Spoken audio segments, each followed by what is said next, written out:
Assalamualaikum warahmatullahi wabarakatuh. Perkenalkan, nama saya Lia Maria Nurlina dari kelas MA 21C07 dan Prodi Manajemen Fakultas Ekonomi dan Bisnis. Tujuan pembuatan video ini adalah untuk mengumpulkan tugas ujian akhir semester mata kuliah pengantar ilmu ekonomi yang diampu oleh Ibu dosen yang saya hormati, Ibu Dr. Fitri Rezeki. Nah, selain itu, tujuan pengumpulan video ini adalah untuk mengetahui sejauh mana pemahaman tentang ruang lingkup ekonomi selama satu semester ke belakang. Nah, untuk mengefisiensi waktu, saya di sini akan menjelaskan tentang macam-macam pasar.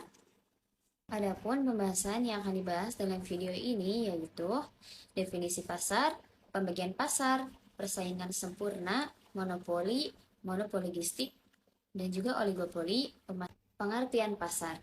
Pasar adalah lembaga utama untuk mengkoordinasikan pemecahan masalah ekonomi. Adapun pasar adalah interaksi antara permintaan konsumen dengan penawaran atau penjual akan menentukan titik equilibrium atau keseimbangan antar penawaran dan juga permintaan atau harga pasar. Jenis-jenis pasar ada 4, yaitu persaingan sempurna, monopoli, monopoligistik, dan oligopoli. Yang pertama adalah pasar persaingan sempurna. Suatu struktur pasar yang mana terdapat banyak penjual dan pembeli, dan setiap penjual ataupun pembeli tidak dapat mempengaruhi harga pasar. Ciri-ciri pasar persaingan sempurna yaitu banyak penjual dan pembeli, barang yang dihasilkan serupa atau bersifat homogen, penjual dan pembeli bebas masuk keluar pasar. Penjual dan pembeli tidak bisa menentukan harga, mempunyai informasi yang sama, dan juga efisien dalam penggunaan faktor produksi. Yang kedua ada pasar monopoli, suatu bentuk pasar di mana hanya terdapat satu supplier saja. Dan supplier ini menghasilkan barang yang tidak secara dekat mempunyai pengganti atau bersifat dengan substitusi. Tidak terdapat kemungkinan untuk masuk ke pasar, dapat menentukan harga, promosi dan iklan kurang diperlukan. Nah, yang kedua adalah pasar persaingan monopolistis, merupakan bentuk pasar antara pasar sempurna versus monopoli. Ciri-cirinya yaitu terdapat banyak penjual, barang sama dengan corak berbeda, penjual memiliki sedikit kekuasaan untuk mempengaruhi harga, masuk ke dalam pasar atau industri relatif mudah, persaingan promosi melalui iklan sangat aktif. Ada pasar oligopoli. Yang dimaksud dengan pasar oligopoli adalah sekelompok perusahaan besar yang menguasai pasar produk yang sejenis. Ciri-cirinya yaitu barang sama, mutual independensi, dan juga jumlah penjual sedikit. Contohnya bola, soft drink, dan juga minyak.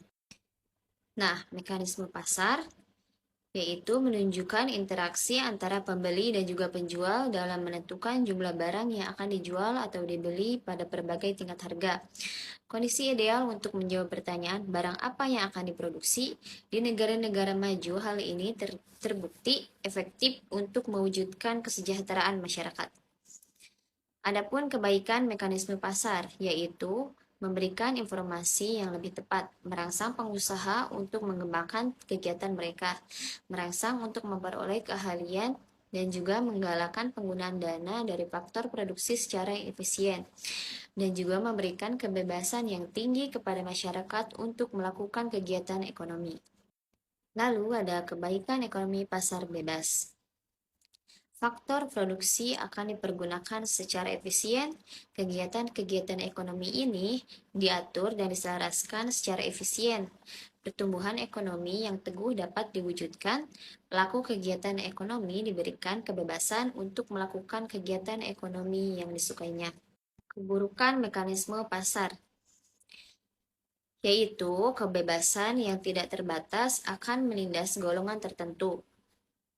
Kegiatan ekonomi sangat tidak stabil, timbulnya kekuatan monopoli yang artinya merugikan ya. Tidak dapat menjamin efisiensi akibat tidak memperhatikan sektor pabrik. Memacu atau memicu eksternalitas yang merugikan mengakibatkan faktor penggunaan produksi yang berlebihan. Nah, dalam pasar juga memerlukan intervensi pemerintah. Tujuannya yaitu untuk menjamin kesamaan hak individual tetap terwujud dan menghindarkan penindasan ekonomi, menjaga perekonomian agar tetap tumbuh dan juga berkembang secara teratur dan juga stabil, mengawasi kegiatan perusahaan besar agar tidak melakukan monopoli, menyediakan public good, mengawasi eksternalitas ekonomi, dikurangi atau dihindarkan. Nah, ada juga bentuk-bentuk intervensi pemerintah, yaitu membuat membuat peraturan, regulasi, menjalankan kebijakan moneter dan juga fiskal, secara langsung menjalankan kegiatan ekonomi untuk maksimalisasi keuntungan sosial, seperti contohnya kereta api, listrik, telepon, dan juga jasa pos. Nah, itu dia macam-macam pasar, ada 4 jenis ya tentunya. Semoga penyampaian materi ini dapat diambil hikmahnya atas kekurangan dan juga kesalahan dalam penyampaian kata ataupun penyampaian materi. Saya mohon dimaafkan. Saya Lia Maria Nurlina, pamit undur diri. Terima kasih. Wassalamualaikum warahmatullahi wabarakatuh.